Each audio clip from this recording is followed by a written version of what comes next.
Hey, what's up, YouTube? Welcome to another video that probably has no structure and no good quality of any sort, and I'll probably say and okay and like way too many times.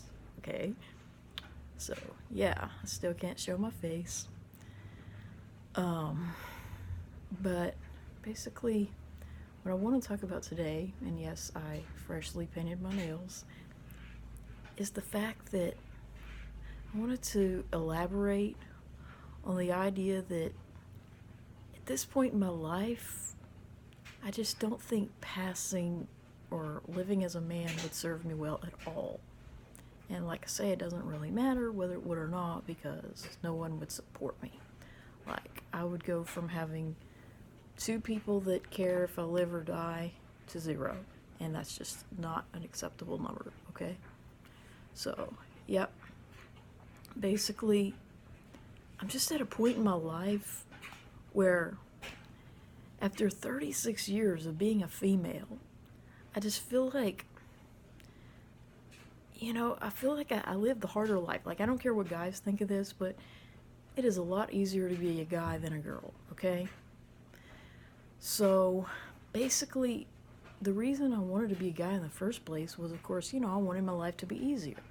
I didn't want to deal with periods. I didn't want to have to wear a bra. I didn't want to do a lot of the things that girls are expected to do, which boys aren't. And of course, I wanted a big old class ring. No, this is not a class ring. But I've always been envious of the guys, because when you look in the class ring book, I mean, theirs is like at least twice as heavy. But of course, the price is higher. So, I guess it balances out. So, but then when I thought about that, for a moment, that if jewelry is the thing that motivates me to want to be a guy, then that's probably a red flag that I'm not one, okay? Well, I mean, of course I'm not, by my definition. I think biology is just everything, so, if you don't have a you-know-what, well, you're not a guy. So, yeah, I mean, if you're not born with the Y chromosome and you were not born with a you-know-what, you are not a guy.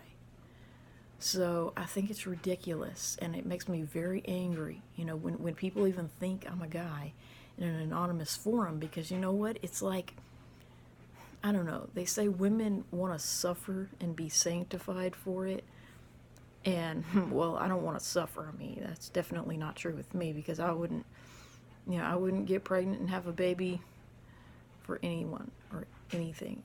No reason whatsoever in the world.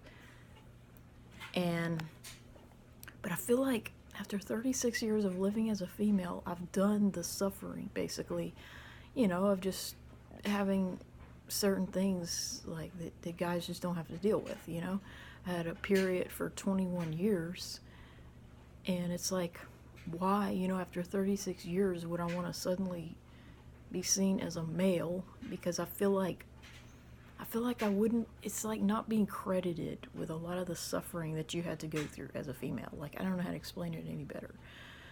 But, as much as I thought it would be fun, when I was younger, especially my second decade of life, if I had to isolate the time when I really wanted to be a boy, it was probably my second decade of life more than any other time. Because those are the years when it's hardest to be a girl in comparison to a boy. You have to deal with this whole new bodily function. I mean, keep in mind what I said in my other videos about how every woman's worst nightmare, like the one thing that would make every woman want to commit suicide, is a number 2 accident, pooping in your panties. Well, guess what a period is? It's a whole new bodily function over which you have absolutely no control,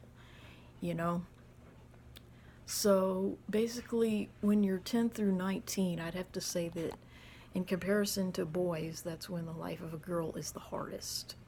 It's like boys basically, regardless of when their puberty occurs, they still get to continue being a kid, basically, only with a deeper voice and stronger muscles and a taller body and whatnot. So basically, they just get to be better at the, fun things that they just wanted to do all their lives, like sports and whatever they do. So, girls, on the other hand, we have to actually think seriously about the fact that we are now an impregnable being. you know. We have this unwanted, sometimes, well, in my case, unwanted ability to bring another human being into the world, and we can be forced into it, whereas males can't, you know. No one can force a male to impregnate a female. I don't care what they say. So, yeah. But now that I'm 36 and I'm 4 years, almost 4 years post-op hysterectomy, I feel like it just wouldn't improve my life to be passing for a male all of a sudden. Because I feel like the hardest part of being a female, or at least I hope, is behind me.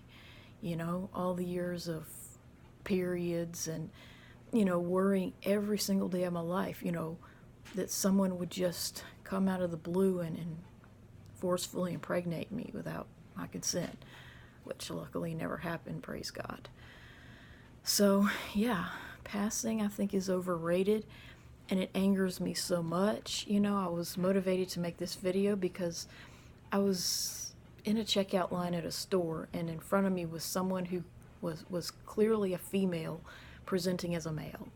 And I could tell that she felt very uncomfortable with the fact that I was staring at her, trying to figure out, which I know that to be the case, but I just couldn't quit staring at this person because I could tell that they were female, but trying to appear male. And I thought to myself, God, I hope people don't look at me and think that hits the manicure. So, yeah, kind of motivated me to paint my nails and make another video. So, yep, I just don't think passing would serve me well at this point in my life. I feel like after 36 years of living as a female, I want to be credited, you know, for having a harder life, which is what being a female is. And I just feel like I don't want to pass for a guy.